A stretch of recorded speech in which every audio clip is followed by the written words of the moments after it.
I'm really happy with the win. I think even with the score, it was close throughout the whole match.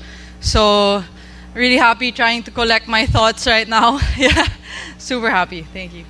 Tough positions this match, especially in the first set, but I'm really happy with how I fought through it. I think there were definitely some points na parang sa kanya na, but I was able to steal a couple, and that's what pushed me through in the end. Super, I'm so motivated. I hope they're just as motivated as me to watch tennis as I am to play tennis. So I think we've had a lot of really good matches, and I'm so happy with how many people have turned out, throughout the day. Kahit umuulan, kahit mainit, nandito kayo, kaya maraming salamat po. Thank you. Okay, what? Boom! Kagulat World. Sa gitna ng nag-aalimpuyong crowd sa Rizal Memorial Tennis Center, isang lindol ang yumanig sa tennis world. Alexandra Ala, ang Pinoy tennis sensation, ay dinurog sa straight set si Himeno Sakatsume. 6-4, 6-0 sa isang panalong hindi lang basta upset, kundi total domination na nagpaangat sa dugo ng buong bayan. Isang laban na nagsimula sa tensyon at nagtapos sa ganap na pananakop. Matapos ang dikit na unang set, biglang nag-iba ang timpla. Parang may pinindot na switch si Ala. 9 straight games, walang preno, walang awa. Ang bawat palo ay may bigat ng gutom. Ang bawat point ay may halong galit at determinasyon. Sa bawat sigaw ng crowd, lalo siyang lumalakas. Ang Rizal Memorial ay naging kulungan ng ingay, emosyon at paniniwala. Isang eksenang bihirang makita sa Philippine tennis. Pero mas lalong tumindi ang kwento dahil sa conflict. Flashback tayo sa 2023 Osaka. Noon si Sakatsume ang nanira sa pangarap ni Ala, tinambakan siya at iniwang wasak ang kumpiyansa. Doon nagsimulang pumasok ang mga tanong, kaya pa ba? Sulit pa ba ang laban sa brutal na WTA jungle? Dagdag pa ang injuries, pressure at ang bigat ng pagdadala ng bandera ng bansa. Career o bayan? Sarili o sambayanan? Ngayong gabi, sinagot ni Ala ang lahat sa loob ng court. Kahit pa may sandaling medical timeout at tensyon sa katawan, hindi siya umatras. Ginamit niya ang sakit bilang gasolina. Mas tumalas ang serve, mas naging malinaw ang galaw, mas naging predatory ang mindset. Ang dating underdog, naging mangangaso. Ang dating duda, naging sandata. Agad umalingaw-ngaw ang epekto. Online sumabog ang reaksyon. May nagsabing fluke, pero mas marami ang nakakita ng malinaw na ebidensya ng evolution.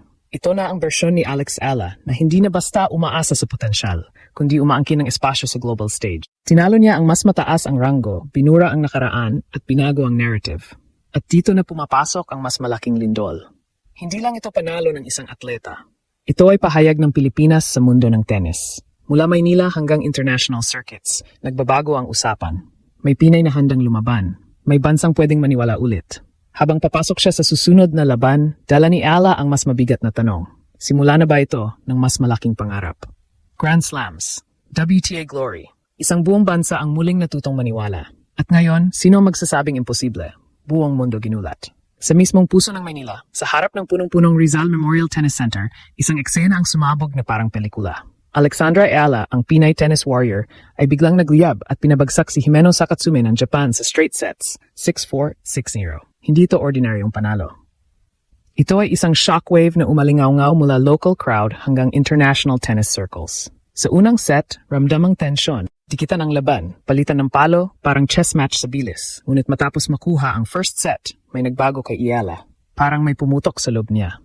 Biglang bumilis ang galaw, tumalas ang mga tira, at sunod-sunod na game ang kanyang nilamon. Ang dating balanse na laban, naging isang diretsong pagragasa. Walang nakahinga, walang nakapreno. Sa loob ng court, bawat point ay sinasabayan ng sigawan ng crowd. Ang bawat panalo ni Ala ay parang may kasamang sigaw ng buong bayan. Ito ang klase ng enerhiya na bihirang makita sa tennis sa Pilipinas. Isang halo ng pananabik, paghihiganti, at paniniwala. Ang home court ay hindi lang naging venue, kundi sandata. Pero ang totoong bigat ng sandaling ito ay nasa nakaraan. Hindi nakalimutan ng marami ang Osaka 2023, kung saan si Sakatsume ang mismong tumapos sa pangarap ni Ala, iniwan siyang luhaan at puno ng tanong sa sarili. Doon nagsimula ang pagdududa. Doon sumakit ang sugat. At sa bawat training, bawat injury, bawat tahimik na gabi, dala ni Ala ang alaala ng pagkatalong yon. Kaya ang panalong ito ay hindi lang tungkol sa scoreline. Ito ay pagbura sa trauma, pagbalikwas sa takot, at tahimik na pahayag na tapos na ang lumang kwento. Sa isang gabi, sa harap ng sariling bayan, binawi ni Alexandra Ala ang control sa kanyang narrative. Dito lalong umiinit ang kwento. Dahil ang panalong ito ni Alexandra Ala ay hindi basta bunga ng talento. Ito ay produkto ng pakikipaglaban sa sarili. Sa likod ng dominanting second set at ng tila effortless na 9 straight games, may nakatagong tensyon na muntik na magbago ng takbo ng laban. May sandaling huminto ang oras nang humingi siya ng medical attention. Isang paalala na kahit ang pinakamalakas ay may bit-bit na sakit. Sa puntong iyon, bumalik ang kaba, mga bulong sa crowd, mga tanong sa isip ng fans. Kaya pa ba? Ulit na naman ba ang bangungot? Ngunit imbes na panghinaan, doon mas tumigas si Ala. Parang sinindihan ng apoy ang kanyang laro. Mas naging agresibo ang return, mas matapang ang atake sa baseline, at mas malinaw ang kanyang intensyon. Tapusin ang laban, walang drama, walang atrasan. Ito ang klase ng sandali na naghihiwalay sa prospect at sa contender. Sa WTA jungle, hindi sapat ang galing. Kailangan ng tibay ng loob. Kailangan ng kakayahang mag-adjust habang nasasaktan, habang pinapanood ng buong mundo. At sa harap ng Japanese dynamo na si Sakatsume, isang player na minsan nang sumira sa kanyang kumpiyansa, pinili ni Ala ang control imbes na takot. Dito rin pumasok ang mas mabigat na conflict, ang bigat ng pagiging simbolo. Habang siya'y patuloy na umaakyat sa rankings, mas lumalaki ang tanong, career o bayan? Paano mo hahabulin ang Grand Slams habang pasa ng inaasahan ng isang buong bansa? Sa bawat serve ni Ala, ramdam ang bigat ng bandila. Sa bawat panalo, mas lalong tumitindi ang spotlight. Ngunit sa gabing ito, malinaw ang sagot niya. Hindi kailangang mamili. Pwedeng pagsabayin ang pangarap at responsibilidad. Pwedeng gamitin ang pressure bilang gasolina. Ang home crowd, imbes na maging pabigat, ay naging sandigan. Ang sigawan, imbes na distraction, ay naging kumpas ng kanyang ritmo. At sa sandaling bumagsak ang huling bola, malinaw ang mensahe. Hindi na ito ang parehong Alex Ala na natumba noon sa Osaka. Ito na ang bersyong handang makipagsagupaan sa kahit sinong kalaban, kahit mas mataas ang ranggo, kahit mas matagal sa tour. Ang tanong ngayon ay hindi na kung kaya niya. Ang gabing ito ay hindi lang mananatili bilang isang panalo sa scoreline. Ito ay magiging turning point sa kwento ni Alexandra Ala at sa paglalakbay ng Philippine tennis sa global stage. Ang pagkakabagsak ni Himeno Sakatsume ay hindi aksidente, hindi tsamba, at lalong hindi basta home court magic. Sa isang iglap, nabura ang multo ng Osaka. Ang dating sugat na paulit-ulit bumabalik sa isipan ng fans ay napalitan ng isang mas malinaw na imahe. Isang atleta na natutong tumayo matapos madurog. Ang 9 straight games ay simbolo ng isang bagay na mas malalim kaysa momentum. Iyon ay kumpiyansa. Iyon ay paniniwala na hindi na hiniram, kundi sariling atin na. Mas mahalaga, binago ng laban na ito ang tingin ng mundo. Hindi na lang si Ala ang promising prospect. Siya na ngayon ay isang pangalan na kailangang paghandaan. Sa Asia, sa WTA circuit at sa mga tennis nation na sanay mangibabaw, may mensahe ng malinaw. May Pinay na handang manggulat at hindi siya takot sa reputasyon, ranking o kasaysayan.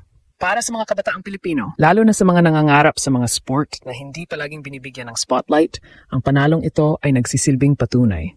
Posible, pwedeng mangyari. Hindi kailangan galing sa tradisyonal na powerhouse para makagawa ng ingay. Kailangan lang ng tapang, disiplina at kakayahang bumangon kapag masakit. Ngayon, habang papasok si Ala sa susunod na yugto ng torneo, mas mabigat na ang expectations. Hindi na siya tinatanong kung kaya niya makipagsabayan. Ang tanong ngayon ay kung hanggang saan siya aabot. Quarterfinals ngayon, pero ang usapan ay mas malayo na. WTA relevance, top 100 presence at Grand Slam dreams. At dito bumabalik ang core ng kwento. Mula heartbreak, naging pag-asa. Mula duda, naging paniniwala. Mula isang atleta, naging simbolo. Sa bawat palo ni Alexandra Ala, isang bansa ang muling natutong maniwala. At kung ito ang simula, mas malakas pang susunod.